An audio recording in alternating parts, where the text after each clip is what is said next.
What up, y'all? It's DJ Envy. And I am Gia Casey. And this is another edition of the KC Crew. Welcome. Yes, what's up, guys? First, let's start off with saying thank you, guys, for supporting and coming out for our live show at Sony Hall.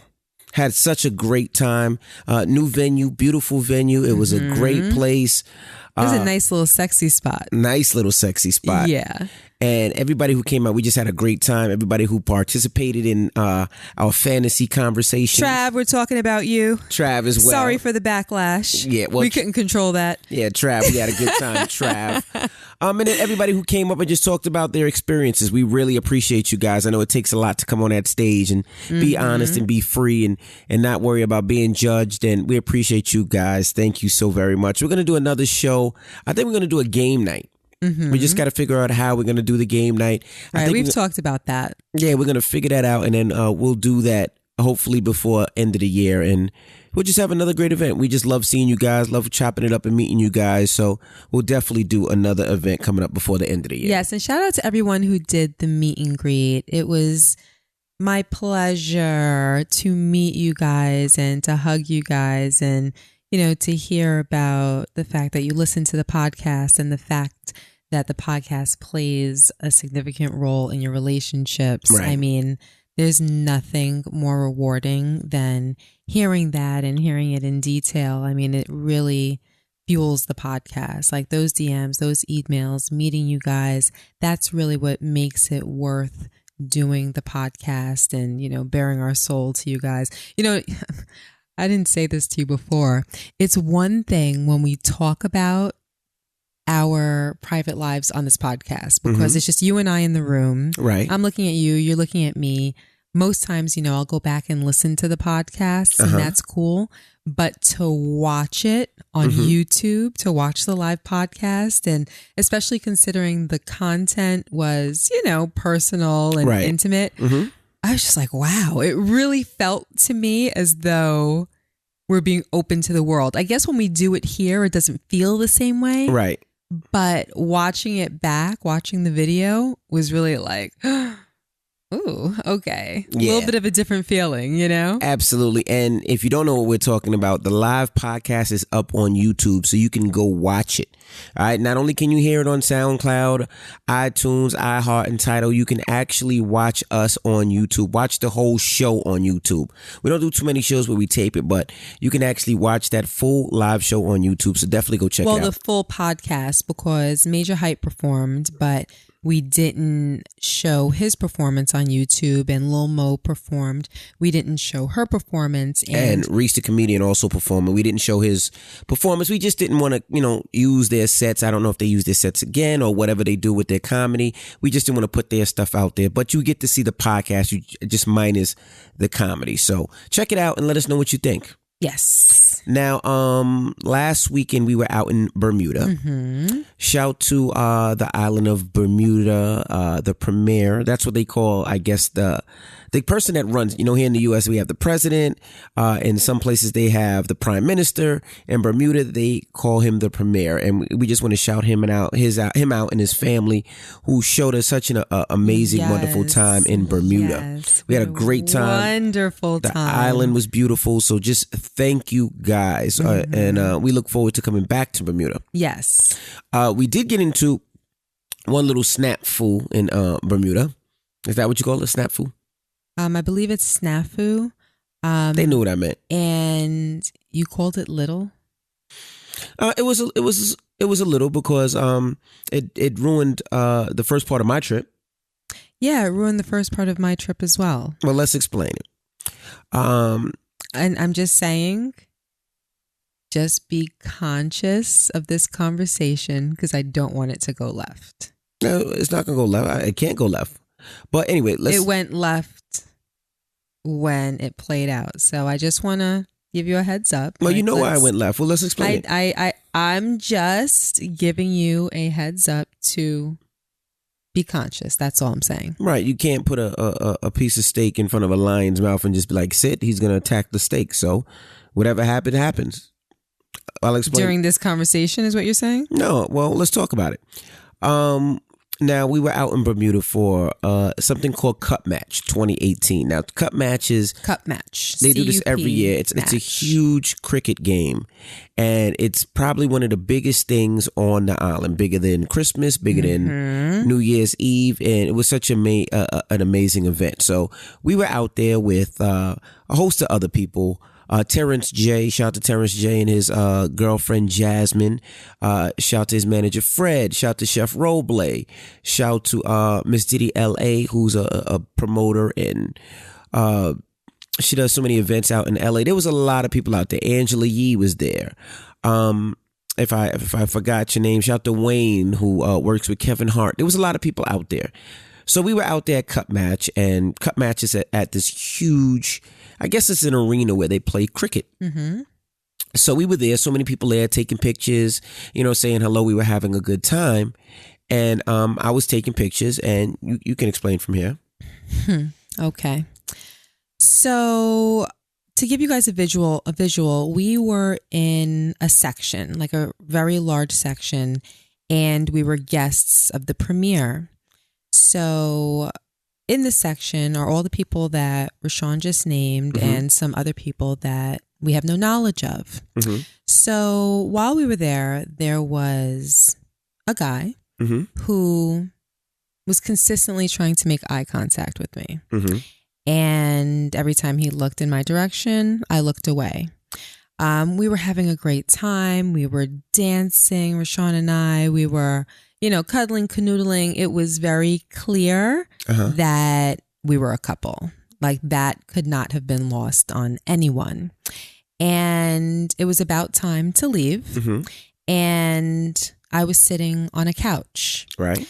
Rashawn was standing directly in front of me, maybe 6 inches from my body, but his back was turned to me. Mm-hmm. He was taking pictures with some people. Right. So this person that was trying to make eye contact with me was standing on the other side of the couch. So the couch is kind of floating in the area in a sense. I'm sitting on it. Rashawn's in front of me and he's behind me / to the side behind the couch. Right. So my hand was on the back of the couch and I'm kind of like bobbing, listening to music or whatever. So he looks at me and he takes his hand and he caresses the back of my hand to get my attention. So I looked at him and I shook my head. He looked at me again. He took his hand and he caressed the back of my hand again. Mm-hmm. So I looked up at him and I shook my finger to the left and right saying no, like how you would tell a child no by shaking your finger at them. Mm-hmm. So he looked at me, he had like a curious look on his face and he says to me, well, he kind of mouthed it in a sense. He was like, "You have a man?" Mm-hmm. So I nodded my head and I pointed directly in front of me up at Rashawn. Mm-hmm. Now, Rashawn's manager and our friend June was standing. There was one person between this guy and June, but June probably had a little bit to drink and he was talking to somebody. Mm-hmm. So I glanced at June to see if he saw what was going on because to be honest with you, I really wanted to keep it low. Right. Because like I said, it was obvious that Rashawn and I were there together and I knew that if either one of them saw what was going on, there would be a problem. Okay. So whichever way, when I pointed to Rashawn, he looked at me, he rolled his eyes and basically said, come talk to me. And he like nudged his head to like the corner of the room, suggesting like bleep your man. Right. Come to an area where he can't see us. Okay. And I looked at him and it's a little difficult to explain, but the gesture that I made to him was like I put a gun to my head and I blew my head off in a sense. So I did that, suggesting to him I'd rather blow my head off than come and take a little walkie poo with you. So he really didn't have any expression when I did that. So then I got up and just in case he didn't fully get it, like I kind of like nudged up on Rashawn a little bit and I handed Rashawn my phone, my cell phone. So Rashawn was like, all right, babe, come on. So he took my hand and he led me towards the stairs because we were up on a level. The section was up on a level. So we began to walk down the stairs. Mm-hmm. This person he like hurried to follow us. And then there was an upside of the stairs and a downside of the stairs. So we were walking down the downside of the stairs, and then right adjacent to us, to the left of us, he was walking down that side of the stairs alongside us, following us. And like I looked to the left and I saw him. I'm like, man, this is strange. He just happens to be leaving at the same time that we're leaving. So then we reached the lower platform. So right there was Terrence and his girlfriend spoke to me and we were talking about something. Rashawn was talking to Terrence, and then the premier appeared. So he was kind of, a few people away. Right. I'm holding Rashawn's hand.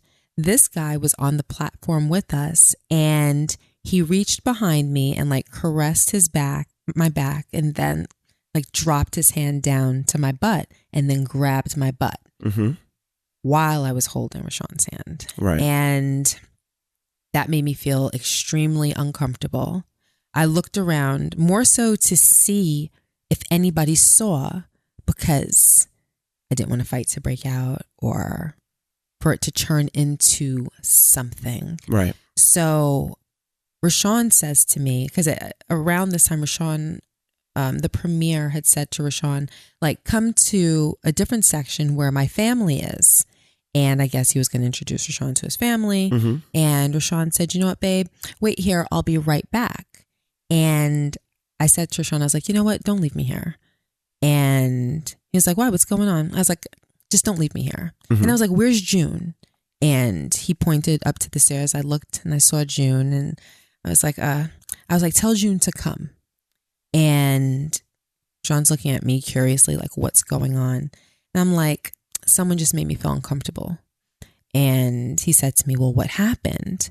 And I said, someone just like touched me inappropriately. So I just don't want to be left here alone, And then he asked me what happened. And at that point, we were walking away at that point. Well, we were walking away. What happened? We were starting to walk away. We were walking away following the premiere, walking around. And I asked, how come, you didn't want to stay? Why do you want to walk through this crowd? You should just stay. And you said, I felt uncomfortable. Now, this is when we were walking away. And then you said, somebody touched me inappropriately. Mm-hmm. Right? At that point, I stopped and I said, well, what do you mean? And you was like, you told me what happened. Somebody touched your butt. And at that point, I said, well, who? And you said, no, I don't want it to be a thing. I don't want it to be a problem. I said, well, who? You said, I don't want it to be a thing and I want it to be a problem. And I said, well, it's going to be a problem right now on this landing. So tell me who. And you said, I don't know who it was. The person had a polka dot shirt on. Right. All right. So at that point, I turned around and I went apeshit. I went back to the section. Well, first, the premier gestured, let's go.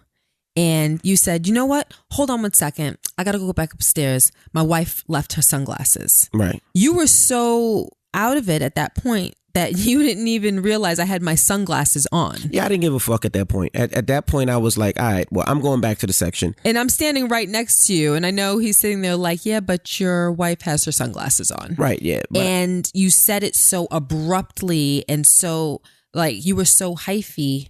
And then you turned around and essentially lost your mind. Yeah, I bolted to the section because at that point, I wanted to smoke with whoever touched your ass.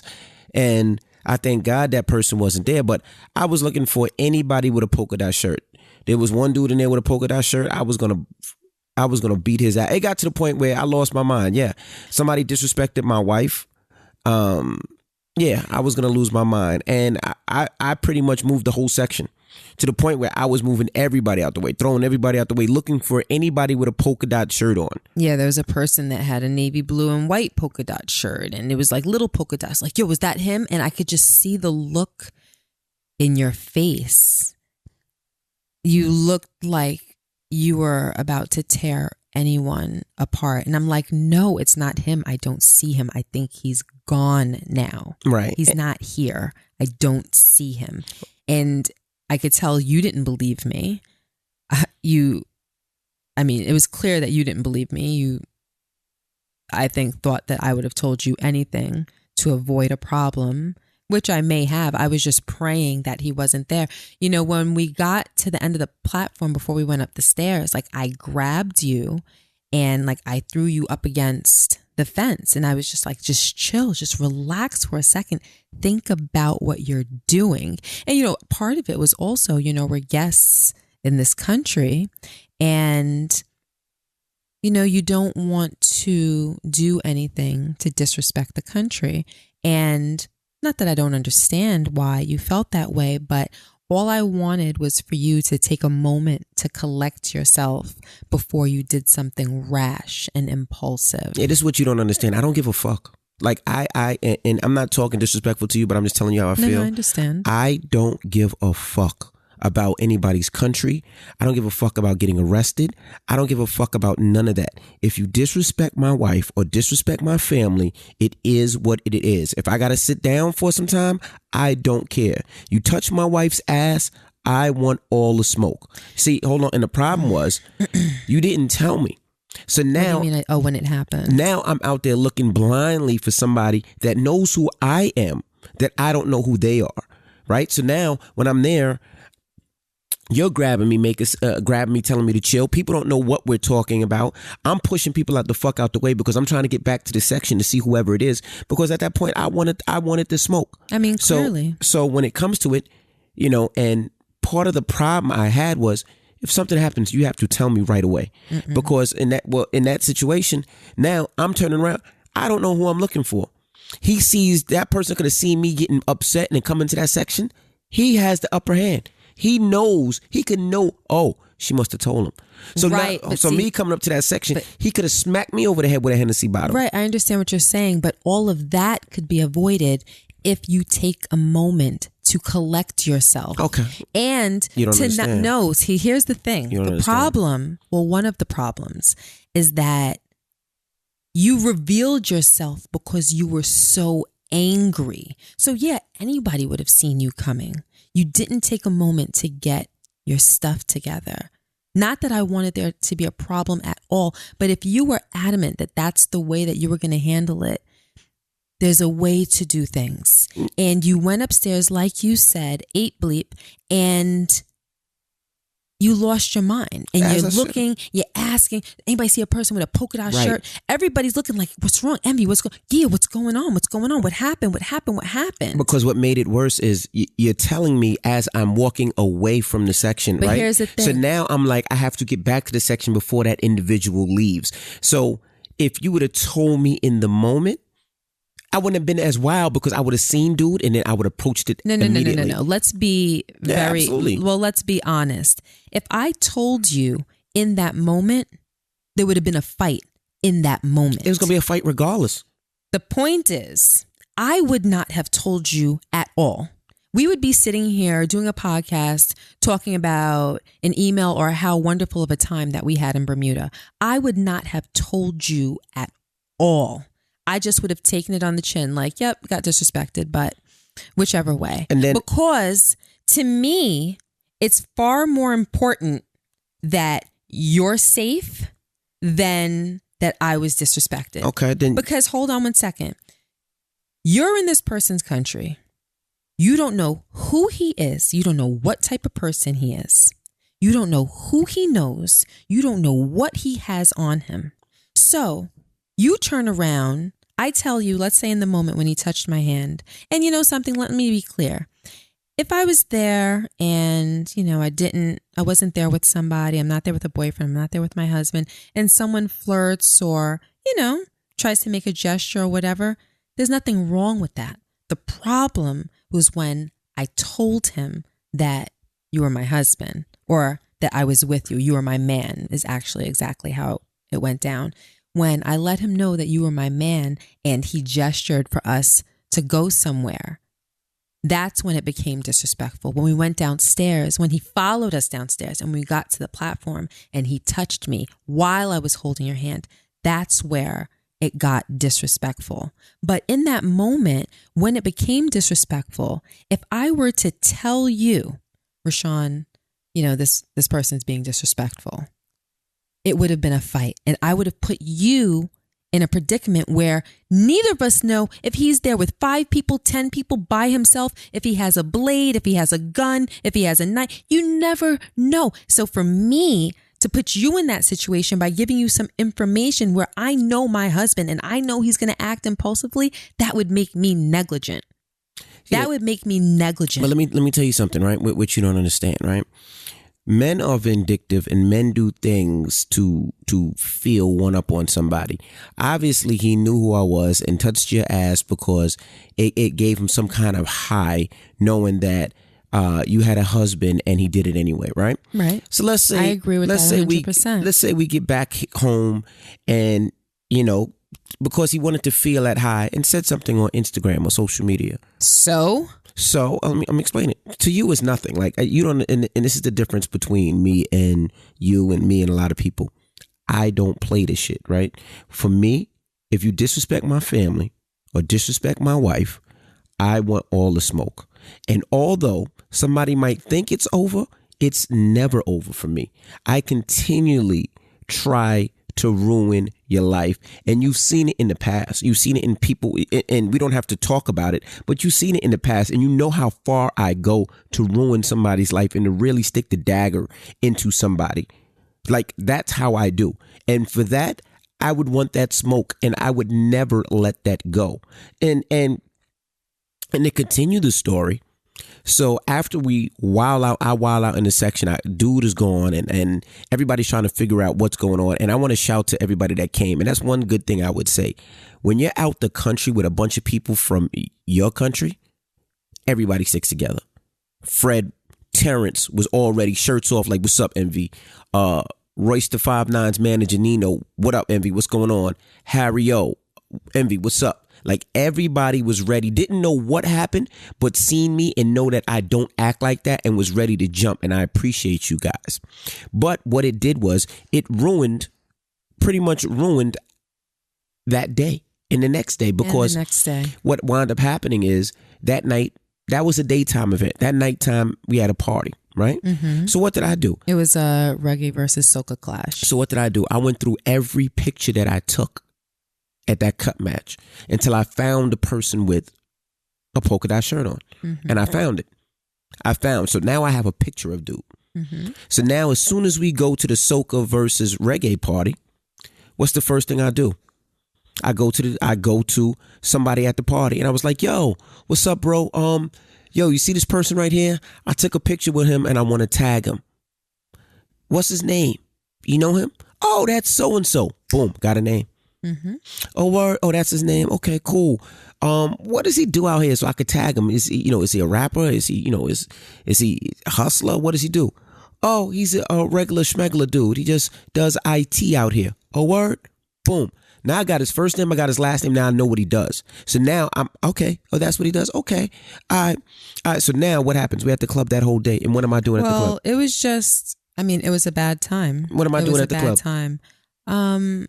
We were in the section and the degree to which you were so detached was just crazy. We're there to dance, have a good time, enjoy ourselves. And you're sitting there like an eagle on its post. Yeah, I was looking for a dude. I figured he was going to be out there and now I'm looking for him. I'm looking for dude. I knew the type of jewelry he had. I knew the type of glasses he wore. I knew his face, his haircut, his body, his build. And now I'm standing there looking at everybody that's coming in that club because I wanted that smoke. I wanted that smoke. And to this day, I want that smoke because I don't like disrespect. And disrespect me all day. I don't give a fuck. Hey, I don't care. Disrespect me. I laugh. I find it funny. But when it comes to my wife and kids, I want that smoke. And you might think it's over, but until we have that conversation and you apologize or we make things right or we amend things, there is no over. That's how I am with my family. You might think it's over. You might think it's jokes. Nah, B, it's not over. That's how I am. Yeah, but there was just no letting go. No, there was like no letting go. A dog with a bone. Somebody touched my wife's ass and did it in front of me and did it knowing that I was her husband. He did it and basically said, "Fuck you." Listen, no, I understand. Fuck you, chump. Nah, Here's fuck the that. thing. Let me explain what my problem is. I understand you being upset. Mm-hmm. Clearly, no one would disagree that it was disrespectful. I'm sure that most people probably agree that he should have got punched in his face. I'm not... More than punched in the face, but go ahead. Whichever way. I'm not disputing that. What I'm saying is that I feel as though sometimes you lack the self-control. Yeah, there is no self-control. That's what you don't understand. No. That's what you don't understand. As a man, my job is to protect and provide. I understand. Protect my family at all costs. There's a way to do everything. You know, like if you demonstrated self-control, then you can keep it on a level where you could still have a good time, but you're still, let's say you're looking for dude, and let me not even argue with that. And you can still manage to have a good time and do that at the same time. When we were at Cut Match, you know, you would have been able to walk up the stairs calmly, peep the scene, look, and then decide what you want to do. No. You know, but the way that you lose control and the way that your emotions take over, it precedes you. No. It precedes you. No, because if I walk up calm, you're going to try to pull me and say, "Stop, baby, stop." I mean, stop. I did that anyway. Yeah, but you knew at one point you couldn't stop me. You knew that, you know what, I can't stop this motherfucker. It's like a train with no brakes. And you said, okay, you got to the point where he's like, there's nothing I can do. I felt like you threw June out of the way when he tried to stop. If you'd have walked up slow, it would have been the same way. But that's how I feel, and this is what you don't understand as a man, and hopefully most men out there feel this way about their wife or their fiance or their girlfriend. It didn't matter who was there. It didn't matter if it was Barack Obama. It didn't matter if it was King Junwanju, the guy from Japan. I don't know his name. Right. Or it didn't matter if it was a prime minister of Africa. It did not matter who was there. It wouldn't matter if my mom was there. It wouldn't matter if God was there. I mean, that was very clear. If you disrespect my wife in a way where she's uncomfortable, we got to have a conversation. And to fast forward, so now that was Saturday. That was Friday night. So Saturday, we had a dinner with the premiere and a host of other people.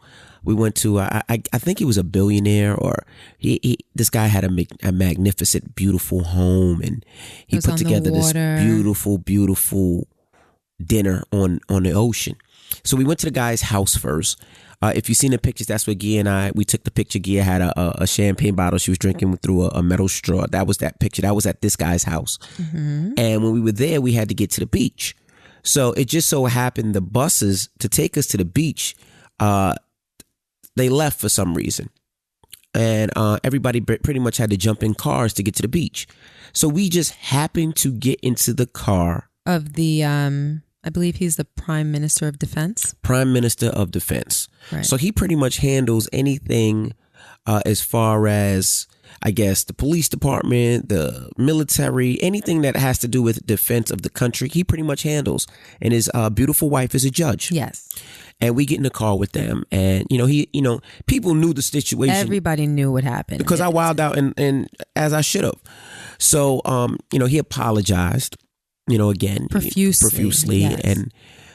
and not that it was his place. No, not that it was his place, but he was just like, this is my country, and we just want to say we apologize for what happened. How sincere and how genuine. The premier apologized to me profusely as well, just as a gesture, right? And he wanted to make sure that despite that we enjoyed his country and had a good time. So these are like salt of the earth, good people, right? And so as we're driving, he was like, I really wish we knew who it was, And I was like, oh, I know who it is. And he was like, well, what do you mean? I said, his name is this, and this is his picture. Mm-hmm. And the look and shock on his face was like, what? He was beside himself. I was like, this is the person, and this is his name. He damn near drove the car off the side of the road, pulled over, and was like, I know him. I said, oh, really? I said, well, tell him he needs to come see me because I need 5 minutes. He was like, no. You don't understand. I know him. Like, I know him. I said, yeah. I said, well, I need to get to know him. And he was like, no. He was like, I pledged him in. Right. I pledged him in my fraternity. Mm-hmm. I said, really? So he stops the car, hops out, gets off the phone, and he's out the car on the phone. And he's talking for a second out the car, I guess trying to get his number or whatever. And, Gia and I get out the car because now we're about to walk to the beach. Mm-hmm. And he puts me on the phone with a guy. So now I'm thinking it's the guy's friend that touched his butt. Well, yeah, you thought that you were on the phone with whoever he was trying to get his number from. Right. But I don't know if he was even on the phone with someone that he was trying to get. He might have just called him directly. That was unclear. Right. So the guy was like, yeah, hello. I was like, well, I said, let me tell you something. I said, hey, how you doing? I said, I'm over here at the beach and I'm staying at this hotel. And tell your friend I need to see him before I leave this island. I said, he owes me 5 minutes. He owes me a conversation and I want my full 5 minutes. So then Gia was like, no, that's the dude. Oh, and then I blacked out. I don't even know what I said. Blacked out. I don't even know what I said. I called him all types of fucks of bitches and all types. I'm going to punch you in your face and smack you and spit on you and kick you. I would said all types of shits. Yeah. And he apologized profusely. I apologize. That's not like me. I was drunk and I told him, I was like, if you were drunk and you don't remember, you need to never drink again in your life. And he apologized. I'm sorry. That's not like me and this, that, and the other. I don't remember, somebody brought this to my attention yesterday and I didn't know. And I said, not only that, after I cursed him out. He sounded so shook. It was crazy. And after I cursed him out and thing, I was like, and you need to apologize to my wife. And then I put Gia on the phone and then, what did he say to you? Well, when I got on the phone, he started apologizing immediately. And he said, I'm sorry. I don't remember. I didn't know that I did that. He was like, I don't remember. I said, yeah, I don't really believe you. Like, you remember. I said, but it's clear that it's in your best interest to act as though you don't remember. Right. Because at this point, the premier knows about it. Mm-hmm. The Prime Minister of Defense knows about it. The Prime Minister of Tourism knows about it. Like, it's a thing, and so much of a thing that it got back to him. Like, right. It's a small island, I guess, everyone is somewhat intertwined, and I said, well, in the case that you're telling the truth and you don't remember, let me tell you exactly what you did, exactly what happened. And I told him, and he seemed so ashamed and so humbled. It wasn't that cocky, in your face, like Mandingo type that he was portraying himself to be that day. He was just, it was like he kind of cowered in a sense. He was like, oh no, it kind of seemed like, a kid that is about to really, really get in trouble. He's really about to get popped with the ruler. You know what I mean? And he knows what hangs in the balance. That's the demeanor that he had. But whichever way, he apologized. And, me, like, he apologized. I accepted his apology and I said, okay. Right. And I felt okay about it at that point. Yeah. And sometimes people just need to learn their lesson. Do you know what I mean? Like, you never disrespect a woman and touch her inappropriately in a private region. Like, I mean, you don't disrespect a man and touch him in a private region. Like, I know that, females have touched you in your private areas before in a club. And I know that you don't take it well. And it goes for human beings. It's not just a female thing. Like, you don't touch someone you don't touch someone inappropriately, especially someone that you don't know, and assume that it's going to be okay. And it's just the way he did it was slow, and then it was like a grab. Like, it was extraordinarily inappropriate. Right. You know what I mean? Like, typically I could have let you go and I could have dealt with it myself. I could have let you take that walk with the premier, but I didn't feel comfortable. And not that I felt as though he was going to hurt me. It wasn't that kind of uncomfortable, but it felt weird to me. Like if you left and he approached me again, like the conversation, I knew that it wouldn't be nice. It would be, I didn't know what was going to happen. Yeah, for me, it's those individuals are the scum of the earth to me,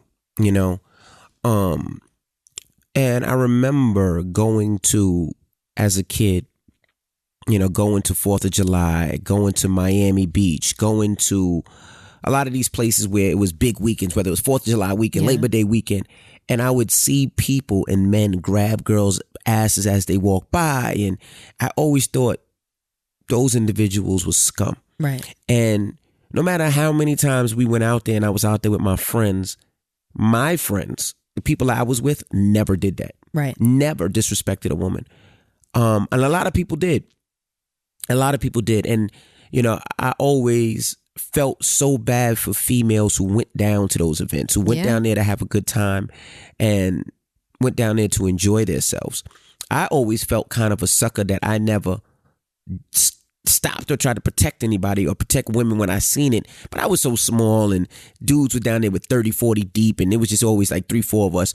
But you see it happening in front of you and it's like, because, one of the previous podcasts, I think we talked about like when I went to Daytona Beach and that happened to me and it was just, he was like beyond rude and disrespectful. But the difference is I was a young man back then.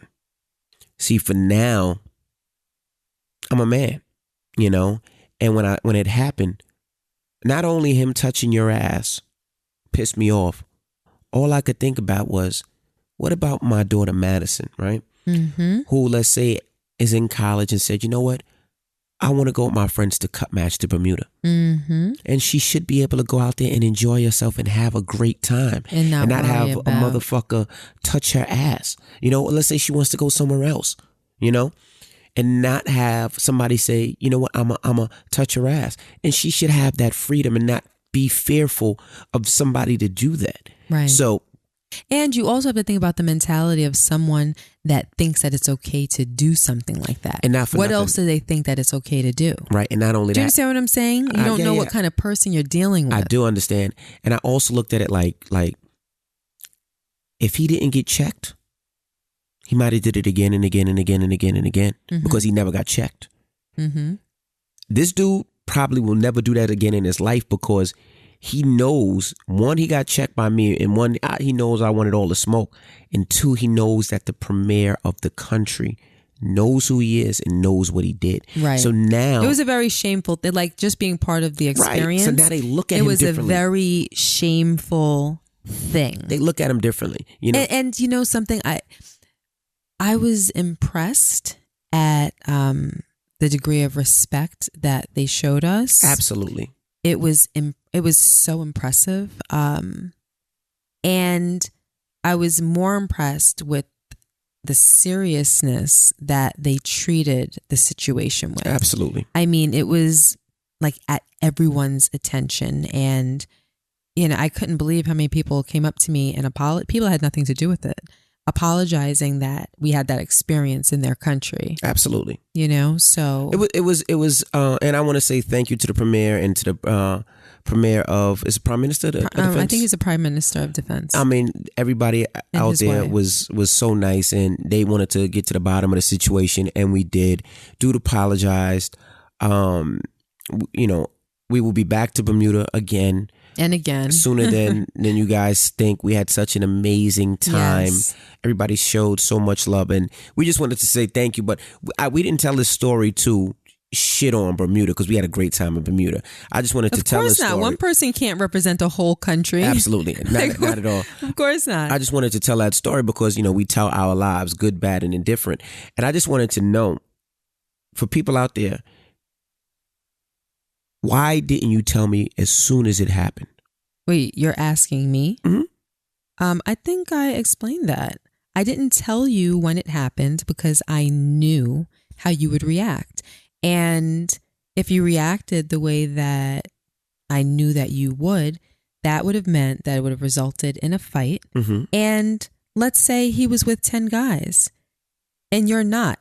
it was you, me, and June. We came together. Right. The people that were around us that you're cool with, we weren't there with them. We didn't show up with them. And the level of your friendship isn't to the point where I would vouch for them to have your back. Right. You know what I mean? They wound up having your back. Like everybody, was behind you, like what's going on, like tucking their chains and everything.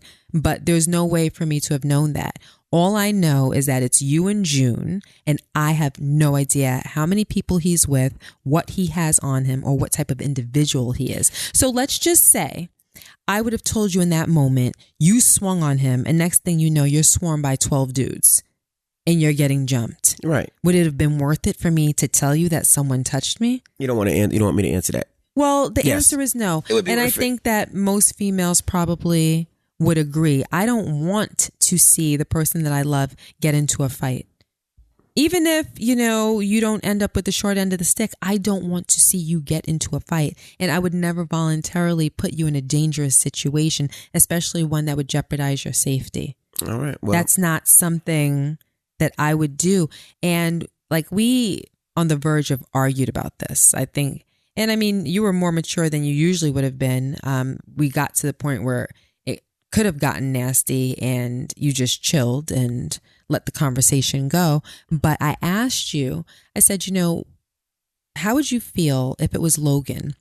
And you know that Logan is hot-headed and loves his girlfriend. right.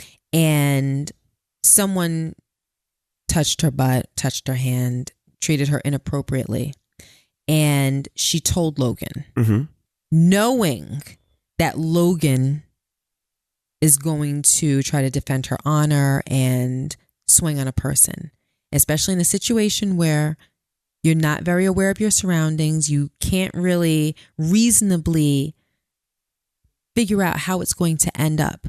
And he winds up getting jumped and he loses his life. He winds up getting stabbed. He winds up getting shot. He winds up getting slashed, something of that nature. How would you feel? Would you feel as though with her knowing what kind of person he is, that she should have kept it to herself, that being your son? Or do you feel as though she should have told him, poured gasoline on that fire, put a battery in that back, like, yeah, go ahead and defend my honor. He disrespected me. I don't know. I think that, in my opinion, a mature person, a mature female would choose to keep it to herself. Well, I look at it like this. You got to do what you got to do. And sometimes, and it's going to sound stupid to you. It's probably going to sound stupid to a lot of women out there, but laying it all down for your family, it's okay. But you say things that just aren't like your response to my questions just weren't, I don't know.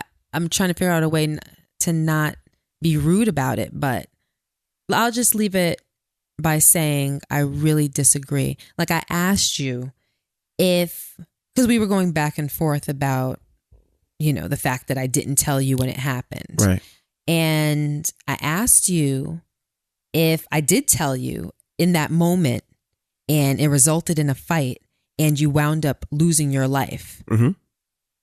Not that you could think at that point, but hypothetically, would you have thought that it would have been worth it for me to tell you? And what did I tell you? If he pulls out a knife and stabs you in the chest and you're laying there bleeding out and you die, would it be worth it to defend my honor? And what did I tell you? I was because someone touched my butt. Yes, it would be worth it. Like you put those two things on a scale, and you losing your life outweighs it a billionfold. To you. It's ridiculous to even draw the comparison. To you. Sounds ridiculous to even say it. To you. That's how you think. It's not about how I think. You're talking about someone touching me. Right. Like yes, of course it's disrespectful. That's clear, right? But nonetheless, it's a touch. I don't care. I know you don't. And that's the point. It's like you can't see the forest through the trees. I will never be able to. Because you're blinded by the emotion of it. Right. So and I never will be able to. And that's a conversation we can never have because it's not worth it. To you. You losing your life would be worth the fact that you got one good hit on someone that touched my, like, it's ridiculous. It's just something that you'll never understand. You disrespect my family. You disrespect my wife. Yes. So then your 5 children grow up with no father, and everyone who loves you, their life is in shambles, and everyone's future is a fraction of what it should have been if mommy would have just kept her mouth shut. Like, it's ridiculous what you're suggesting. You can say it's ridiculous, but I'm telling you what it is. And nonetheless, you still think it's worth it. If you disrespect my family or disrespect my wife, I'm ready to lay it down. That's regardless. I don't care who you are, where you're from, how many people you have. Don't disrespect my wife. Don't disrespect my family. And the shame is that there's no getting through to you. Even after the fact, when you've had a chance to think about it, to mull it over, and to be in a position where you can have some hindsight, you still come out with the same mentality and the same opinion. You have to get to a point where you're mature enough to understand, like, it's not worth it. Where you can say, it's not worth it. Okay. I mean, I can't. We agree to disagree. I mean, smack me in my face and you got a gun and I'll be like, all right, you got it.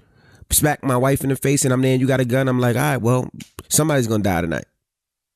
Me or you. It is what it is. All right. Let's keep it moving.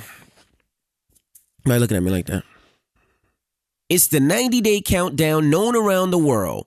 TLC's hit show 90 Day Fiancé is taking you on a journey from the very beginning and going before the 90 days, and it's about to get real. These couple fell in love online, but there's just one thing they've never met until now. 7 American singles are traveling across the globe and risking it all for love. When they arrive in a foreign country, will their soulmate be there to meet them? And will they turn out to be who they say they are? Oh, I can't wait to watch this. Can these relationships survive? Will there be any proposals? Tune in to 90 Day Fiancé before the 90 days on TLC to see who will get down on one knee. The new season of 90 Day Fiancé before the 90 days premieres 8 o'clock TLC and streaming on TLC Go. So check it out, the 90 Day Fiancé. All right, well, let's go to the email of the week. Keep it a little fun because that one got a little serious. Hey, Gia and Envy. Hey, Gia and Envy. Hold on, wait. I just feel like I have to shake it off for a second. Hold on a second. Just shake it off for a second. I'm shook. Well, okay, hold on. Before you get to the email. So everything ended nicely. After you got your apology and I got my apology, we had dinner on the beach at night. There was tiki lights and a band, and you were light. After that, you were light. You were good. You kind of let it roll off like water on a duck's back. Absolutely. Right? Mm-hmm. And then the next day was great. So we wound up having a great time after the fact. It was just that snafu. Right. All right. Can I read this email now? We good? We good now? Ew. L to you too. Oh, so now you're smiling? I've been smiling. 2 seconds ago, you were ice grilling me. I never ice grilled you. I'm just telling you how I feel. All right. Hi, Gia and Envy. My name is KK. I'm 28 years old and currently engaged. Hey, that's what she said. My fiance and I have been listening for a while. We love the podcast and family dynamic. My question is, how do you both feel about telling your kids because I said so? If they were to ask a question, request reasoning for a decision. I grew up with my parents saying that to me from time to time. As I've gotten older, I found it such an awkward statement. Do you guys tell your kids that? I feel like Envy might. But do they usually accept that answer, or do you explain to them why the response was that way? I think the because I told you so could potentially stifle some kids from questioning people just because said person is an authority figure. What's your take on this? If you can't discuss on the podcast, I would be so overjoyed for your response. Mm-hmm. Thank you guys so much for being a positive Black family in this community. You motivate my fiance, and I to be successful and work together to achieve our goals. Thank you. Okay, so we've had this conversation how many times? A zillion and one through this marriage. Mm-hmm. A zillion and one times we've had this exact conversation, the because I said so conversation. But I'm going to let you take the lead because I'm more interested to hear what you have to say. Okay, so as a kid growing up, my dad was a police officer. He's retired, of course, and that was his way of responding because I said so. As a kid, I didn't like it. I wanted explanation. I wanted to know why. But sometimes not having an explanation is good. It's just knowing that your dad is the person that's looking out for your best interest, and you'll understand and learn later in life. For our kids, I am so because I said so. I don't want to answer your question. Hey, Dad, can I do this? No. Why? Because I said so. That's it. Gia is a little different. A little? Gia will sit here and explain everything and then get mad when they ask a zillion and one questions. And then what usually happens? I say, motherfucker, because I said so. And then they'd be like, all right, Dad. And they get out the room. Gia wants to explain everything. Now, before I let Gia answer, the problem with, like you said, explaining everything is the authority department is kind of difficult. So now when they're in school, or now when they have a coach, or now when they have, somebody with a little authority over them, and that authority figure tells them something, it's not as clear. Because now, if the authority person is wrong, they ask. For instance, we used to have a problem with Logan, right? And Logan's problem was if a teacher told him something, he would ask why, which is not a major problem. But you all know people listening in school, that's a problem because when you ask or talk back to a teacher, it's shown as a sign of disrespect, especially in front of her class. So if Logan says, hey, excuse me, Mrs. So-and-so, can I go to the bathroom? And the teacher says no. Logan's response is, but why can't I go to the bathroom? Well, that's a bad example. Okay. That's a bad example because if my child raises their hand and says, I need to go to the bathroom, if the teacher says no, my instruction is you get up and you walk out of that class anyway and you use the bathroom. All right. Let's say the teacher says, I don't know. Yeah, you ask why in that situation. I don't know. Whatever it is. But why is nice? You tell my kid no? But whatever it is, if the teacher says something in class, Logan's response would be, why? And we all know saying why in a class in front of people is disrespectful to the teacher. So Logan would say why, and then he would get in trouble because he asked why. Logan will question and want to have a conversation. Right. And his questioning wouldn't be to show disrespect. His questioning would be because he really didn't understand why you were saying that way, because that's what his mom did at home. Right. So Logan would get in trouble. He would be sent to the principal's office, or Gia would get an email, or he would have a detention. Right. Because he might have been being viewed as argumentative when it's more so a result of how he's being groomed at home. Like he's being groomed at home to feel as though his opinion matters and his curiosity matters, and that when something happens and he doesn't have a full understanding of it, that he has a right to understand, and that as an authoritative person in his presence, it's your job or even obligation to make sure that he does understand. And he kind of felt as though he and the adult needed to be on the same page. And that impression isn't what I was teaching him. There's a difference between what goes on in your home and what goes on in school. So we had to work towards drawing that distinction between the two. Right. So it got to the point, to answer your question, I believe in I said so. Because I said so. I feel that as a child, there's certain things you do explain and certain things they don't need an explanation for.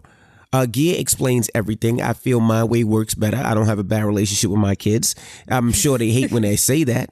But I think they know that their daddy is looking out for their best interests. And if dad says no, that's because it's not safe, it's not meant for them, or it's not in their best decision, or not in their best interest, I should say. So now what do you say, Gia? Well, I was raised the exact opposite from you. My parents explained everything. So if something was going on and I had a question about it, or if I didn't understand, I would ask and they would entertain my question. They would explain, but I was never attitudinal about it. It wasn't as though I was trying to be confrontational. Mm-hmm. I would ask and they would answer. And It would allow me to have a clear understanding why I couldn't hang out with that person, why I couldn't go to that party, why I had to complete this task or do this chore or whatever. It made me wiser. Okay. And because what that did was that fueled conversations between myself and my parents. And yes, we became on the same page where it created this deep-rooted respect that I had for my parents, because with my parents, I knew that they always wanted the best for me. Mm-hmm. They wanted me to be the best in anything that I attempted. If they wanted me to live my best life, they wanted me to have fun. They wanted me to have friends. They wanted me to enjoy myself. They wanted me to have everything that they could possibly provide me with. Right. And I knew that. So the way that they chose to communicate with me by entertaining my questions led to this. Let's say, for instance, and this actually happened. This isn't even hypothetical. It happened many times. If I wanted to go to a party, mm-hmm. and let's say they didn't approve of the person who was throwing the party or the area that the party was going to be in, they might say no. And I would say, well, why? And they would say, well, that's not in a good area. And there's potential for this to happen or that to happen or the other to happen. Or, mm-hmm. I don't like the person who's throwing the party, or the person who's throwing the party's parents. I'm familiar with them. They're not going to keep a good eye on all the kids in the party. And there's, potential for danger. And it's important for a parent there was a conversation. Do you understand? Right. And through those conversations, I had a bunch of aha moments like, oh, yeah, well, you know what? Yeah, you're right. You're right. No, I understand why you don't want me to go to that party. Mm-hmm. And me knowing that they weren't the type of parents that would say no just for the sake of saying no. Uh-huh. It made me respect when they told me no. It's like, wow, if my mom says no, or if my dad says no, there must be a damn good reason why I'm not allowed to do that, right. Or why I should be doing this, or whatever the situation was. So I always, as a kid and as a teenager, as a young adult, as young parents, and now, I always wanted to take that lesson into our marriage and into the way that we parent, because I benefited greatly from it. Mm-hmm. Like you have been guilty of just being like a no parent, like the kids come in and ask you mm-hmm. something and your knee-jerk reaction is to say no. Right. And there's been so many times I've had to call you on it and say, well, why are you saying no? Mm-hmm. Like, did you even think about what they asked? And you give me a cockamamie answer.